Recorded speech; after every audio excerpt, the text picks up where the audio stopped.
Welcome to RTV. నేను మీ గయాజీ. ఈరోజు అసెంబ్లీకి కూడా వైఎస్ఆర్సీపీ నాయకులు మొత్తం జగన్మోహన్ రెడ్డితో పాటు మొత్తం 10 మంది హాజరవ్వడం జరిగింది.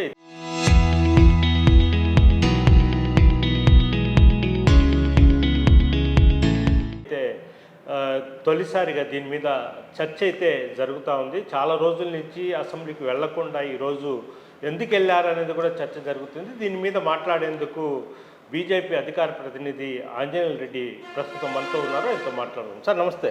నమస్కారం సార్ చెప్పండి, అంటే ఎన్నికలు జరిగిన తర్వాత అంటే ఇంతవరకు వైఎస్ఆర్సీపీ వాళ్ళు అడుగు పెట్టలేదు, ఈరోజు అడుగు పెట్టడం ఇది ఒక చర్చగా జరుగుతుంది.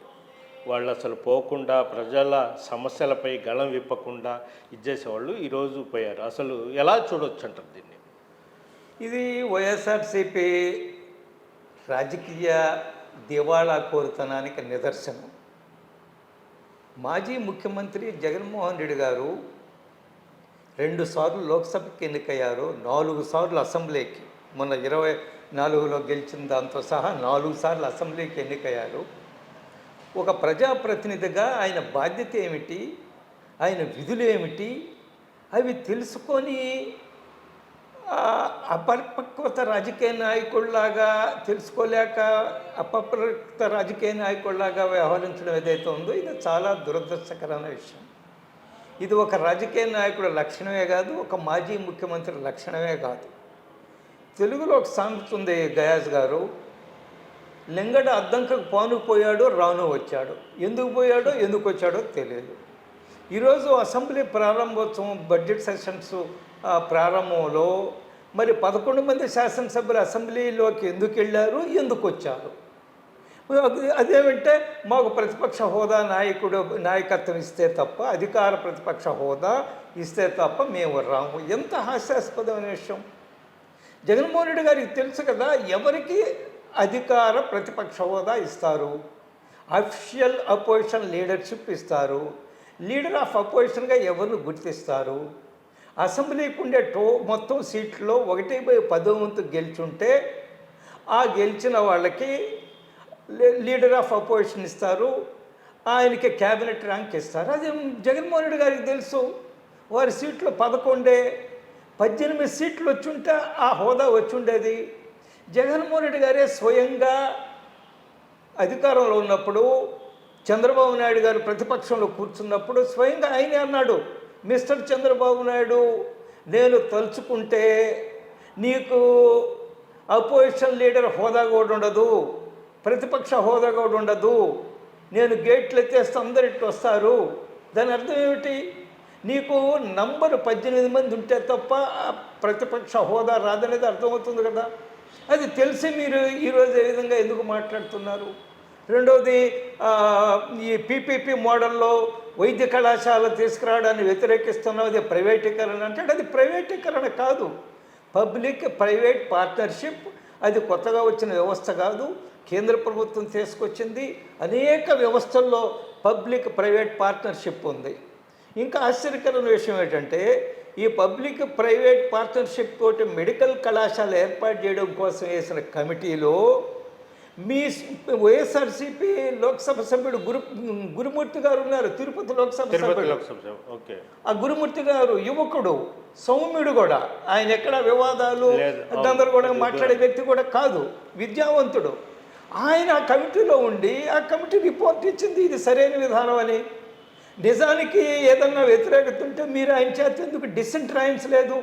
ఈ విధానం కరెక్ట్ కాదు, నేను మెంబర్గా నా డిసెంట్ అసమ్మతిని రాస్తున్నాను ఎందుకు చెప్పలేదు? ఎందుకంటే సరైన విధానం కాబట్టి ఆయన కూడా ఆ కమిటీలో మెంబర్ ఉన్నారు. ఇది నేను అందుకనే చెప్తున్నాను, ఇది రాజకీయ దివాళా కోరతనము. ఇది ఏమాత్రము ప్రజాస్వామ్యంలో ఒక ప్రతినిధులకు ఉండవలసిన లక్షణం కాదు. నేను ఊహించాను నిన్నటి రోజున నేను డిబేట్లో కూడా మాట్లాడుతూ, జగన్మోహన్ రెడ్డి అండ్ కో వాళ్ళందరూ కూడా 11 మంది అసెంబ్లీకి వస్తున్నారంటే నేను స్వాగతిస్తున్నాను, నేను సంతోషిస్తున్నాను. ఆయన అసెంబ్లీకి రావాలా. ప్రభుత్వాలు తప్పులు చేస్తుంటాయి, చిన్న తప్పు పెద్ద తప్పు తెలుసో తెలియకో తప్పులు జరుగుతుంటాయి, కానీ ప్రతిపక్ష బాధ్యత అయితే చూపించాలా. కాబట్టి ఈరోజు ప్రభుత్వం ఏదన్నా ప్రశ్నలు అడగదలుచుకుంటే మీరు అసెంబ్లీకి వెళ్ళండి, నిలదీయండి. అది పబ్లిక్ ప్రైవేట్ పార్ట్నర్షిప్ మెడికల్ కళాశాల కావచ్చు, లేదా ఇంకేదన్నా అమరావతి కావచ్చు, లేదా పెట్టుబడిదారులతో ఒప్పందాలు కావచ్చు, లేదా ఎక్కడన్నా మీకు అవినీతి జరిగింది అనుమానం ఉండుండొచ్చు. You can question. సార్ ఒకటి ఇప్పుడు మీ కూటమి ప్రభుత్వంలో బీజేపీ, జనసేన, తెలుగుదేశం పార్టీ 3 రాష్ట్రంలో కలిసి చేశారు, కూటమి ప్రభుత్వం ఏర్పడింది. అయితే ఇటీవల కాలంలో అంటే వైసీపీ గతంలో తప్పుడు కేసులు పెట్టి తప్పుడు రకరకాలుగా చేసింది. ఇప్పుడు అదేవిధంగా తెలుగుదేశం పార్టీ వాళ్ళు కూడా అదే విధంగా నడుస్తున్నారు అనేది ప్రజల నుంచి అయితే వినిపిస్తుంది. దాన్ని మీరు అంటే బీజేపీ తరఫున మీరు ఏమైనా దీన్ని అందరూ ముగ్గురితో కూర్చొని ఏమైనా డిస్కషన్ జరిగిందా? గయాస్ గారు, నేను మీతో ఏకీభవిస్తున్నాను. గతంలో చాలా పెద్ద ఎత్తున సంఘటనలు జరిగాయి రాజకీయ ప్రత్యర్థుల మీద, రాజకీయ కక్షలు. ఇప్పుడు కూడా కొన్ని సంఘటనలు జరుగుతున్నాయి, కానీ ఇది రాజకీయ కక్షలతో కాదు. అక్కడ గత ప్రభుత్వంలో ఉన్న మంత్రులు చేసిన తప్పుడు పనులు ఈరోజు వాళ్ళు బహిరంగంగా వ్యవహరిస్తున్న తీరు మీద కేసులు పెడుతున్నారు. కానీ ముఖ్యమంత్రి గారే చెప్పారు, దాడులు కరెక్ట్ కాదు, వాళ్ళకి మనకి తేడా ఏమిటి, గతంలో జరిగిన విధంగా ఇట్లా జరగకూడదు, దాడులు చేయడం సమంజసం కాదు అని స్వయంగా ముఖ్యమంత్రి గారే చెప్పారు. మేము మాట్లాడుతున్నాము. రాజకీయాల్లో హింసకి దాడులు, ప్రతిదాడులకి ఏమాత్రం అవకాశం లేదు, స్థానం లేదు. ప్రజాస్వామ్యంలో వాటికి స్థానం లేదని ముఖ్యమంత్రి గారి దగ్గర నుంచి నా బోటి వాళ్ళకు కూడా మాట్లాడుతున్నాము. కానీ కేసులు పెట్టడమా? ఖచ్చితంగా తప్పు చేశారు కాబట్టి కేసులు, ఇష్టం వచ్చినట్టు మాట్లాడుతున్నారు కాబట్టి కేసులు. తప్పుడు మాటలు చూడ జోగి రమేష్ ఏం మాట్లాడాడు? విమర్శలు జై ఏమా లోకేష్ బాబు గారు మీకేం విషయం తెలీదా, బుర్ర పని చేయడం లేదు అనొచ్చు. కానీ ఏం మాట్లాడాడు ఆయన? లోకేష్ బాబు కొవ్వు, నేను ఇంకా ఒళ్ళు తగ్గింది అనుకున్నాను, కొవ్వు తగ్గి ఉంటుంది అనుకున్నాను, ఇంకా కొవ్వు పెరిగింది, మెదడు దుబ్బింది, చిప్పుది. వాట్ అంటే ఇప్పుడు కూడా వాళ్ళు అధికారులను, పోలీస్ అధికారులు కావచ్చు, ఇతర అధికారులు కావచ్చు, పార్టీ నాయకుల్ని సైతం మేము రేపు వస్తాము, వస్తే మాత్రం మీ తాట తీస్తామంటున్నారు. దాన్ని గయాస్ బాయ్, ఐ ఆమ్ వెరీ క్లియర్. మీరు అనేక సంవత్సరాలుగా సీనియర్ జర్నలిస్టు, అనేక సంవత్సరాలుగా జర్నలిజం ఫీల్డ్లో ఉన్నారు. నేను గత 40-45 సంవత్సరాల నుంచి రాజకీయాల్లో ఉన్నాం. మన ఇద్దరికి అనేక సంవత్సరాల పరిచయం ఉంది. ఈరోజు చెప్తున్నాను, కనుచూపు మేరలో వైసీపీ అధికారానికి వచ్చే అవకాశమే లేదు. రాసి పెట్టుకోండి. మళ్ళీ మనం కలుసుకుంటాం, అనేక చర్చల్లో మనం పాల్గొంటాం. మన ఇద్దరము ఎవరి సీనియర్ జర్నలిస్ట్గా అందరిని కలుసుకుంటుంటాం. నేను చెప్తున్నాను, రాసి పెట్టుకోండి. తిరిగి అధికారానికి వైసీపీ వచ్చే అవకాశం లేదు. కనుచూపు మేరలో వాళ్ళు కేవలము బెదిరిస్తున్నారు, బ్లాక్మెయిల్ చేస్తున్నారు. వాళ్ళ పార్టీ క్యాడర్ని, నాయకత్వాన్ని కాపాడుకోవడం కోసం ఈ బెదిరింపు ధోరణికి దిగుతున్నారు తప్ప వాళ్ళకు కూడా తెలుసు మనం అధికారానికి తిరిగి రాము అని వైసీపీ నాయకులకు కూడా తెలుసు. సార్ ఇంకొకటి అంటే ఉపాధి, మహాత్మా గాంధీ ఉపాధి హామీ పథకం దీన్ని రద్దు చేసి వేరే పేరు మార్చారు. పేరు మార్చడం, కొన్ని సిస్టమ్స్ కూడా కొన్ని మార్చారు అనేది కాంగ్రెస్ పార్టీ అయితే ఇచ్చేస్తుంది. రేపు నెల్లూరు జిల్లాలకి షర్మిల, డిసిసి అధ్యక్షుడు షర్మిల వస్తుంది. మనబోలు, కావలి ఇట్లా సభలు కూడా ఏర్పాటు చేస్తున్నారు. అసలు పేరు మార్చడం ఏంటి? అసలు ఎక్కడ తప్పిదం ఉందా? ముందు ఈ Mahatma Gandhi national rural employment guarantee programme ముందు పేరేమిటి? NREGP, national rural employment. తర్వాత మహాత్మా గాంధీ పేరు యాడ్ చేశారు. అంతకుముందేంది ఫుడ్ ఫర్ వర్క్, అంతకుముందేంది గ్రామీణ ఉపాధి పథకం. కాబట్టి కాలం జరిగేకొంది కొన్ని మార్పులు వచ్చే కొద్ది పేర్లు మారుతూ ఉంటాయి. ఈరోజు మెరుగైన ఇది వచ్చారు. ఏది జీ రామ్జీ పేరుతోటి 100 రోజులతో 125 రోజులకు పెంచారు. అదేవిధంగా అనేక పద్ధతులు మార్చారు. ఉపాధి అవకాశాలు ఎక్కువ కల్పించే విధంగా చూశారు. అట్ ద సేమ్ టైం రాష్ట్రాల బాధ్యతను కూడా పెంచారు. కాబట్టి ఇది సహజం, మార్పు సహజం అండి. దీన్ని ఎవరు ఆపలేరు. కేవలం రాజకీయ దురుద్దేశంతో అంటే వామపక్షాలు కూడా వామపక్షాలు ఒక్క విషయం చాలా స్పష్టంగా చెప్తున్నాను.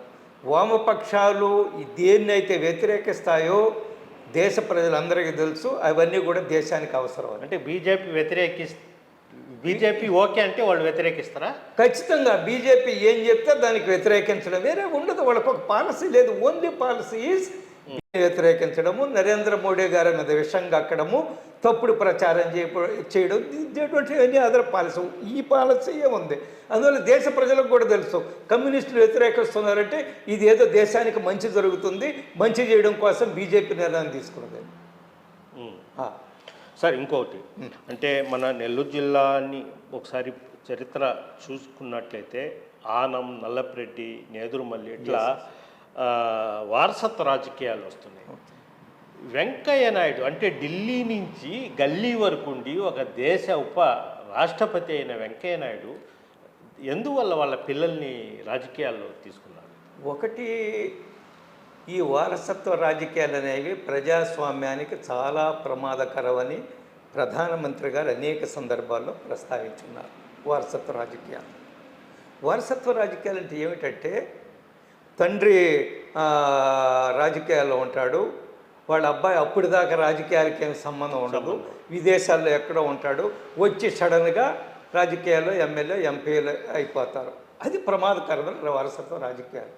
కానీ తండ్రి రాజకీయాల్లో ఉన్నాడు, వాళ్ళ కొడుకు కూడా చిన్నప్పటి నుంచి రాజకీయాల్లో ఉన్నాడు, పని చేస్తున్నాడు, ఆల్పోస్ట్ అతికించాడు, గోళ్ళ మీద రాశాడు, ప్రజా సమస్యల కోసం పోరాటం చేశాడు, దానికి ఎవరికి అభ్యంతరం ఉండవలసిన అవసరం లేదు. ఒకటి. రెండోది, వెంకయ్యనాయుడు గారితో వాళ్ళ కుటుంబం ఏమిటి, ఈయన రాజకీయాల్లో యాక్టివ్గా ఉన్నప్పుడే వాళ్ళ కుమార్తె కానీ వాళ్ళ కుమారుడు కానీ రాజకీయాలు ఇన్వాల్వ్ కాలేదు. వాళ్ళు వ్యాపారాలు, వాళ్ళ పెళ్ళిళ్ళు చాలా పెద్ద కుటుంబాల్లో జరిగాయి. ఆ వ్యాపారాలు చూసుకోవడము, ఆ సమయము, రాజకీయాల్లో ఇంట్రెస్ట్ పెద్దగా ఉందని నేను అనుకోవడం లేదు. ఎందుకంటే రాజకీయాల్లో ఇంట్రెస్ట్ ఉంటే వాళ్ళ తండ్రి గారితో చెప్పుండేవాళ్ళు, నానా మేము ఇప్పుడు అవకాశం కదా, ఆయన యాక్టివ్ రాజకీయాల్లో లేడుగా, వాళ్ళైనా రావచ్చుగా. కానీ వాళ్ళకి ఇంట్రెస్ట్ ఉన్నట్టుగా అనిపించలేదు నాకు. ఎందుకంటే వాళ్ళు వ్యాపారాలతో చాలా బిజీగా ఉంటారు.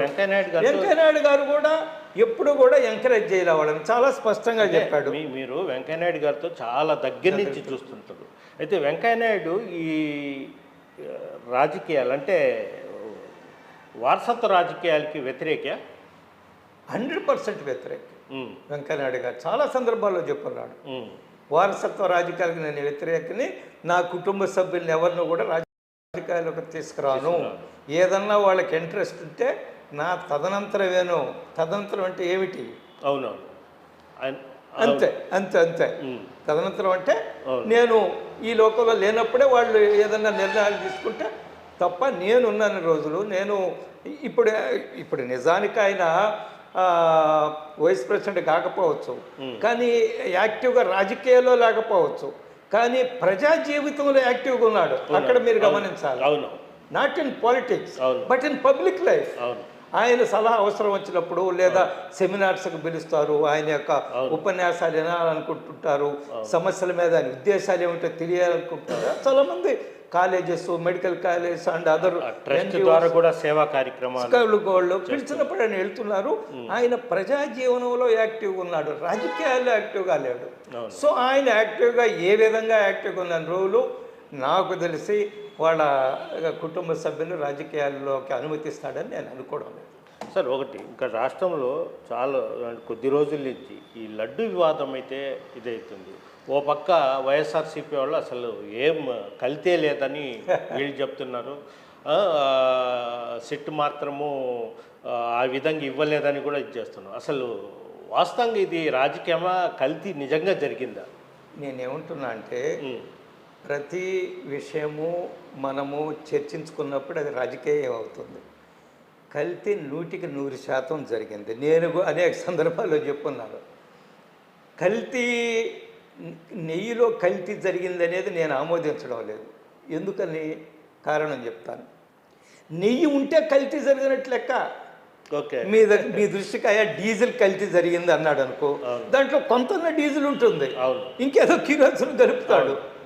పెట్రోల్ కల్తీ అంటే దాంట్లో ఒక 20%, 30%, 40% పెట్రోల్ ఉంటుంది, మిగతాది ఏదో కలుపుతాడు కిరోసిన్, అది కల్తీ.